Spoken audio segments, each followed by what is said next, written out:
Class 8-এর আলোর প্রতিবিম্ব চ্যাপ্টারটার কিছু বোঝাবো। তো প্রতিবিম্ব কি? ঠিক আছে, প্রতিবিম্ব মানে এক কথায় আমরা কোনো বস্তুর যে ছায়াটা দেখতে পাই। ধরো একটা খালি বালতিতে জল রয়েছে, খালি বালতিতে জল ঢাললাম। এবার জল ঢালার পর দেখব বালতির যে নিচের দিকটা তলদেশটা উপরে উঠে আসছে। মনে হবে যেন বালতির তলদেশটা অনেকটা উঁচুতে উঠে আছে, কিন্তু তলদেশটা আসলে কি বালতির আসল তলদেশ না, সেটা বালতির তলদেশের একটা প্রতিবিম্ব মানে ছায়া। যদি এরকম প্রশ্ন আসে যে কেন বালতির তলদেশ উপরে উঠে আসে, আলোর কোন ঘটনার জন্য এই ঘটনাটা ঘটে, সেটা হবে কি আলোর প্রতিসরণ। প্রতিসরণ কি সেটা পরে আসছি, ঠিক আছে। তাহলে এটা প্রতিসরণের জন্য হলো। আবার হচ্ছে সিনেমা হলে যে আমরা যে সমস্ত সিনেমা দেখি তখন সামনে একটা পর্দা থাকে, পর্দার ওপরে যা আমরা দেখতে পাই সেটা হচ্ছে কি সিনেমা, তাই না? তাহলে হচ্ছে সিনেমাটা পর্দার ওপরে কি তৈরি করছে? প্রতিবিম্ব তৈরি করছে। মানে আমরা দর্শকেরা বসে থাকি, তার পেছনের দিক থেকে সেই আলোটা এসে সিনেমার পর্দা আমাদের সামনের পর্দাতে পড়ে এবং প্রতিবিম্ব সৃষ্টি করে। তাহলে এই সমস্ত হচ্ছে আলোর ঘটনার জন্যও চলে। আলো যদি না থাকতো এই ঘটনাগুলো ঘটতো না। তাহলে কি, যখন জল একটা লঘু মাধ্যম, আর এই জল একটা ঘন মাধ্যম, আর বায়ু হচ্ছে কি লঘু মাধ্যম। এবার বালতিতে যখন জল থাকলো, সেই জলটা কি হচ্ছে, জল থেকে আলোটা বায়ুতে আসছে। এবার আসার ফলে কি হচ্ছে, তার গতিবেগের পরিবর্তন হয়, কারণ প্রত্যেকটা জিনিসের বেগের পরিবর্তন তার মাধ্যম অনুযায়ী হয়। লঘু মাধ্যম হলে সে তাড়াতাড়ি যাবে, ঘন মাধ্যম হলে সে একটু দেরি করে যাবে। এবার জল থেকে বায়ুতে আসার সময় তার বেগের পরিবর্তন হলো, অর্থাৎ আলোক রশ্মিটার গতিপথের পরিবর্তন হলো, ঠিক আছে। কি মানে জল আর বায়ুর মাধ্যমে বিভেদ তলটার। কিন্তু আমাদের চোখে কি হয়, সেই বাঁকা পরিবর্তনটা আমরা দেখতে পাই না।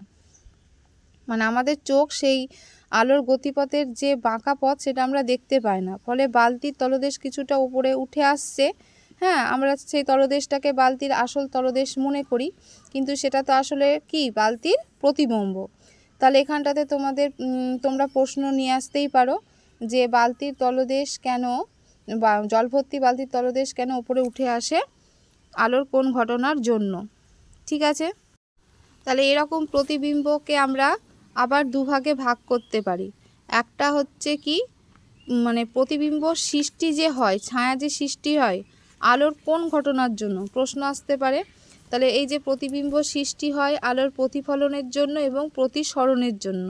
তাহলে আলোর দুটি ঘটনা, আবারও বলছি, প্রতিফলন প্রতিসরণের জন্য প্রতিবিম্ব সৃষ্টি হয়, ঠিক আছে। আমরা কোনো জিনিস ডাইরেক্ট আমাদের সরাসরি চোখ দিয়ে দেখতে পাই, অনেক সময় কোনো জিনিসকে আমরা সরাসরি চোখ দিয়ে দেখতে পাই না, কারণ সেই সমস্ত বস্তু থেকে যে সমস্ত আলোক রশ্মি আমাদের সরাসরি মানে সোজাসুজি আমাদের চোখে এসে পৌঁছায় না, ফলে আমরা ডাইরেক্টটাকে দেখতে পাই না, কিন্তু আমরা দেখতে পাচ্ছি। কিভাবে পাচ্ছি?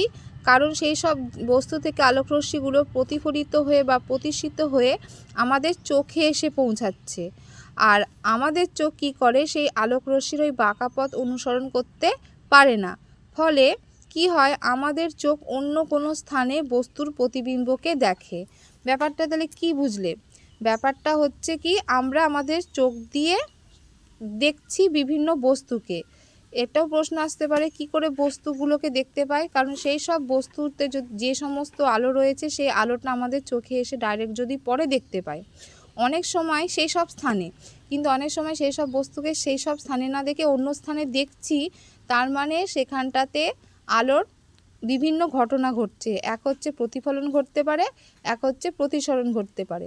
এবার প্রতিসরণ হলে কি হয়, আলোক রশ্মির গতিপথের পরিবর্তন হয়, আর সেই গতিপথ পরিবর্তন আমাদের চোখে ডাইরেক্ট এসে মানে পড়ে না, মানে আমরা সেই গতিপথের পরিবর্তন অনুসরণ করতে পারি না।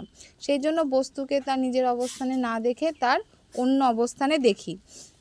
সেটা হয় কিসের জন্য? এই সমস্ত প্রতিফলন বা প্রতিসরণের জন্য। তাহলে এখানে প্রশ্ন আসতে পারে যে আলোর প্রতিবিম্ব সৃষ্টির পেছনে মূলত কারণগুলি কি কি, ব্যাখ্যা করো।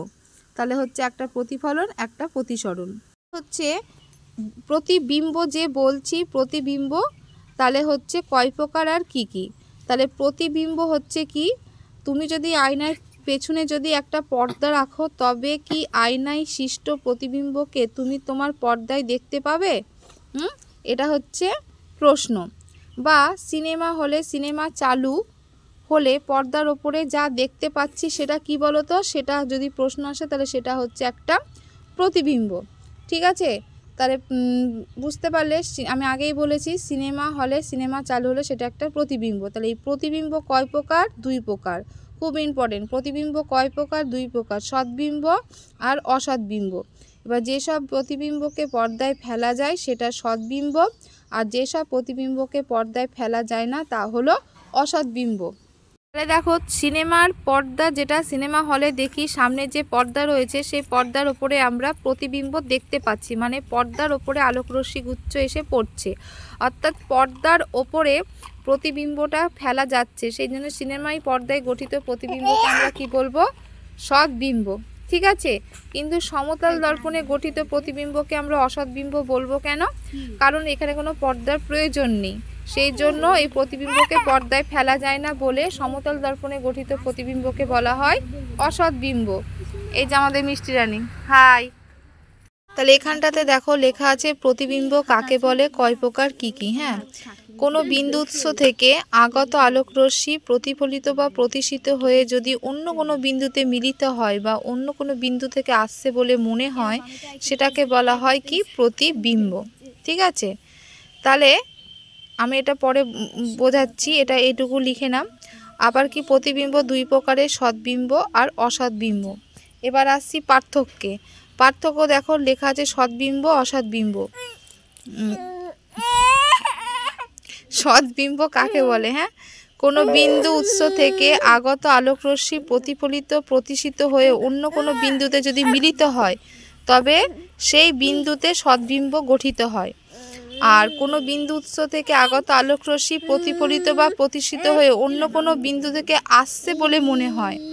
এখানে কি বলেছিল? কোনো অন্য কোনো বিন্দুতে মিলিত হয়, আর এখানে অন্য কোনো বিন্দু থেকে আসছে বলে মনে হয়, তবে সেই বিন্দুতে কোন প্রতিবিম্ব গঠিত হয়? অসৎ প্রতিবিম্ব গঠিত হয়। আর সৎবিম্বকে দেখা যায়, পর্দায় ফেলা যায়, যেমন সিনেমার পর্দা। আর অসৎবিম্বকে দেখা গেলেও কিন্তু পর্দায় ফেলা যায় না। আর বস্তুর সাপেক্ষে কি হয়? সৎবিম্ব বস্তুর সাপেক্ষে অবশিষ্য এবং উল্টো হয়।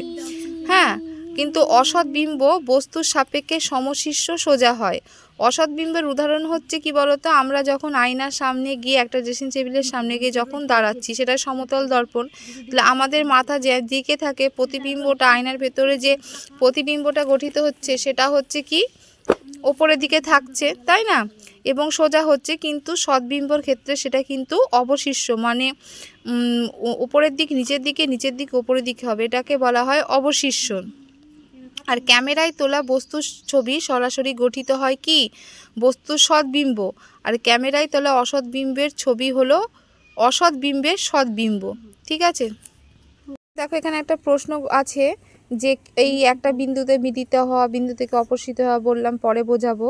তেমনি একটা প্রশ্ন, সমতল দর্পণে একটা বিন্দু উৎসের প্রতিবিম্ব কিভাবে গঠিত হয় তা চিত্রের সাহায্যে বোঝাও। ঠিক আছে, এটা আমি বোঝাচ্ছি। দেখো, তাহলে এখানে হচ্ছে কি, প্রথমে এম আর হচ্ছে এম ড্যাশ। হ্যাঁ, এটা হচ্ছে একটা সমতল দর্পণ, এম ড্যাশ, এটা একটা সমতল দর্পণ। আর দর্পণের সামনে একটি বিন্দু, এটা দর্পণ, এটার সামনে একটা হচ্ছে কি একটা বিন্দু রয়েছে। এবার এই বিন্দু থেকে আলো আসছে, সেই জন্য একে বলা হয় কি? আলোক উৎস। এবার এ থেকে একটি আলোক রশ্মি এম ড্যাশ আয়নাতে লম্বভাবে আপাতিত হয়েছে। এই দেখো এটা একটা আলোক উৎস, এখান থেকে একটা আলোক রশ্মি আয়নাতে এসে লম্বভাবে কি হয়েছে? আপাতিত হয়েছে। ঠিক আছে, ফলে প্রতিফলনের পর তা বি এ পথে ফিরেছে। এবার হচ্ছে কি বি এ পথে ফিরেছে, কারণ যেহেতু লম্বভাবে কোনো যদি আলোকরশ্মি সমতল দর্পণে আসে প্রতিফলনও সেই পথই অনুসরণ করবে, সেই জন্য এমন এ বি পথে এসছে আর বি এ পথে সে ফিরে গেছে। সেই জন্য একটা অ্যারো দেখো এইদিকে, একটা অ্যারো এদিকে, একটা অ্যারো যখন এদিকে মানে এসেছে আর একটা অ্যারো যখন ওইদিকে মানে ওদিকে গিয়েছে। ঠিক আছে, এবার এসি ও এডি রশ্মি দুটি প্রতিফলনের পর যথাক্রমে সিডি এবং ডিএফ পথে যায়। এবার আরেকটা রশ্মি এসেছে, সেটা হচ্ছে কি এসি, আর একটা রশ্মি কি এডি। তারা হচ্ছে কি আয়নাতে এসে পড়েছিল, কিন্তু লম্বভাবে নয় তির্যকভাবে, এসি এডি। ঠিক আছে, এই দুটো প্রতিফলিত রশ্মিকে যদি আমরা হচ্ছে কি প্রতিফলনের পর তারা কোথায় গেল না, তো তারা সিই ডি এফ পথে চলে গেল। তুমি যদি এখান দিয়ে দেখো, তোমার যদি দৃষ্টিটা এখানে থাকে, তাহলে এইভাবে আসলো, মানে হচ্ছে কি এইভাবে আসলো, এভাবে চলে গেল। ঠিক আছে, আর একটা কী হলো, এটা এইভাবে আসলো, এভাবে চলে গেল। তাহলে হচ্ছে বুঝলে। এবার এই যে সিই ডি এফ রশ্মি দুটোকে যদি পেছন দিকে বাড়াই, এ দেখো আমরা এইভাবে বাড়ালাম, এইভাবে বাড়ালাম, তখন দেখলাম তারা একটা বিন্দুতে ছেদ করলো, সেই বিন্দুটার নাম দিলাম এ ড্যাশ। ঠিক আছে, সেটাকে কি বললাম, এ ড্যাশ। এবার মনে হবে আমরা যখন দেখব আমাদের চোখ, আমাদের এটা তো চোখ, এই যে আলোক রশ্মি এভাবে তির্যকভাবে আয়নায় এসে পড়লো, এভাবে চলে গেল, এই আসলো, এই পড়লো, এই যে প্রতিফলনের ঘটনাটা আমাদের চোখ কিন্তু অনুসরণ করতে পারবে না। কেন বলো তো, কারণ ওরা সোজা পথে এসেছিল আর এক পথে চলে গেল, একটা বাঁকা ঘটনা ঘটে গেল, আমাদের চোখ কিন্তু সেটা কখনোই দেখতে পারবে না, আমাদের চোখ সোজাসুজি সোজাটাই দেখবে। সেই জন্য রশ্মি দুটোকে যখন পেছন দিকে বাড়িয়েছিলাম, তখন মনে হবে এই এ ড্যাশ বিন্দু থেকে যেন আলোক রশ্মিগুলো আসছে। আদৌ কিন্তু আলোক রশ্মিটা উৎসটা এখানে, কিন্তু আমরা এটা দেখতে পাবো না, আমরা ভাববো যে আলোক রশ্মিটা এখান থেকে আসছে। তাহলে এ ড্যাশটা হলো এ বিন্দুর প্রতিবিম্ব। এবার বুঝলে তো প্রতিবিম্ব কাকে বলে, কারণ হচ্ছে বস্তুটা ছিল এখানে কিন্তু আমাদের চোখ দেখছে এখানে, তাহলে এটা কি, এটা হলো এর প্রতিবিম্ব।